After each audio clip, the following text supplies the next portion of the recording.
చెప్పండి మరి రిషికొండ ప్యాలెస్ నిర్మాణం వెనక స్వరూపానంద హస్తం ఉందనే వాదనలకు సంబంధించి మీ విశ్లేషణ ఏంటి?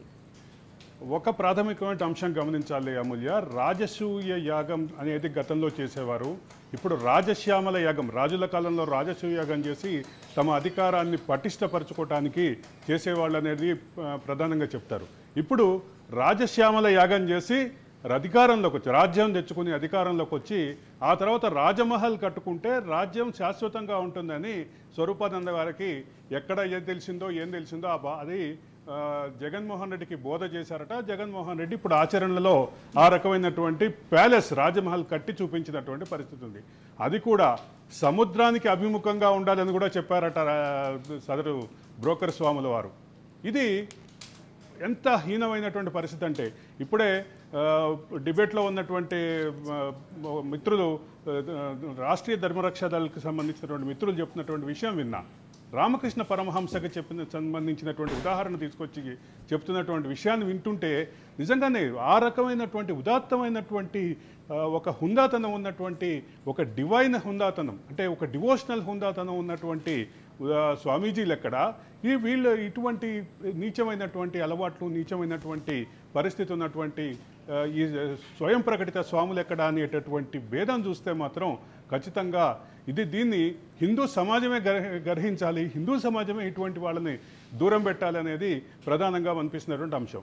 అక్కడి నుంచి మొదలు పెడితే ఈ ప్యాలెస్కి సంబంధించినటువంటి స్వరూపానంద లింక్ ఏదైతే ఉందో, స్వరూపానంద చెప్పినటువంటి లింక్ ఏదైతే ఉందో దీనికి సంబంధించినటువంటి మరికొన్ని అంశాలు కూడా ఇప్పుడు వెలుగులోకి వస్తున్నాయి.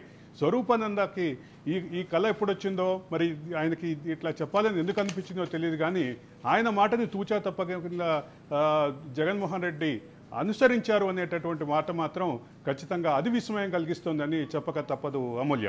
ఓకే అరవింద్, ఇప్పుడు మనం చూసినట్టయితే రిషికొండలో ఉన్న తిరుమల టీటీడీ భూములు ఏవైతే ఉన్నాయో వాటిని స్వరూపానంద కాజేయాలనుకున్నారని చెప్పేసి పెద్ద ఎత్తున సోషల్ మీడియా క్యాంపెయిన్స్ అయితే జరిగాయి. అందులో మీరు కూడా ఉన్నట్టు తెలిసిందే. మరి ఆ టైంలో మీకు ఏమైనా బెదిరింపు కాల్స్ కానీ ఆఫర్స్ కానీ ఏమైనా వచ్చాయా?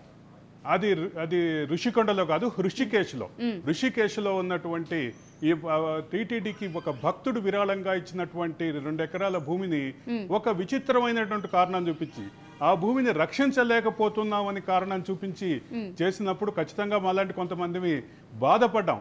స్వామివారికి భక్తులు భక్తిగా సమర్పించినటువంటి కానుకని స్వామివారికి అనుభవించాలి, లేదా స్వామివారి పేరిట ఉండాలి తప్ప అది ఇటువంటి వాళ్ళకి వెళ్ళటం అపాత్రదానం సరైంది కాదు అని ఖచ్చితంగా దానికి సంబంధించినటువంటి వ్యాఖ్యానాలు చేశాం, దానికి సంబంధించినటువంటి సోషల్ మీడియా క్యాంపెయిన్ చేశాం. ఆ క్రమంలో ఖచ్చితంగా మాకు బెదిరింపులు అయితే వచ్చినాయి. బెదిరింపులతో పాటు అంటే కొన్ని బహుమానాల ఆఫర్లు కూడా వచ్చినాయి వీటిని ఆపమని చెప్పి. అంటే నేనే కాదు, నాతో పాటు చాలా మంది ఉన్నటువంటి పరిస్థితి. అంటే మా అందరి అభిప్రాయం ఏంటంటే స్వామివారి ఆస్తి పరాధీనం కాకూడదు, స్వామివారి ఆస్తి స్వామివారికి ఉపయోగపడాలి. అందుకు ఉదాహరణగా బేగంపేటలో పివిఆర్కే ప్రసాద్ ఎవరైతే ఉన్నారో ఈవోగా ఉన్నప్పుడు బేగంపేటలో ఇటువంటి సమస్య వస్తే, అంటే ఆ భూమి యొక్క ఎగ్జిస్టెన్స్ ప్రాబ్లం వస్తుంది అనేటటువంటి అంశం వచ్చినప్పుడు అక్కడ వేద పాఠశాల పెట్టినటువంటి విషయాన్ని కూడా ప్రస్తావిస్తూ మేము ఒక క్యాంపెయిన్ చేసాం. ఆ క్యాంపెయిన్కి సందర్భంగా వచ్చినటువంటి ఖచ్చితంగా పరిపూర్ణ స్వరూపానంద నుంచి కొన్ని బెదిరింపులు అయితే ఖచ్చితంగా వచ్చినాయి. స్వరూపానంద శిబిరం నుంచి స్వరూపానందకి అనుగుణంగా ఉన్నటువంటి వ్యక్తులుగా చెప్పుకునేటువంటి కొందరైతే ఖచ్చితంగా బెదిరింపులకు దిగారు.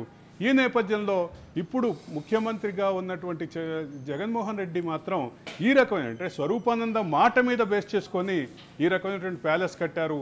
సముద్రాభిముఖంగా ఉంటే ఏదో అంటే ఒక విపరీతమైనటువంటి శక్తి వస్తుంది, రాజ్యాధికారం శాశ్వతం అవుతుంది అనేటటువంటి మాట ఏదైతే చెప్పారో దాన్ని జగన్మోహన్ రెడ్డి విన్నారు, దాన్ని ఆచరణలో పెట్టారనేటువంటి వార్తే ఖచ్చితంగా విస్మయం కలిగిస్తుందని చెప్పక తప్పదు అమూల్య.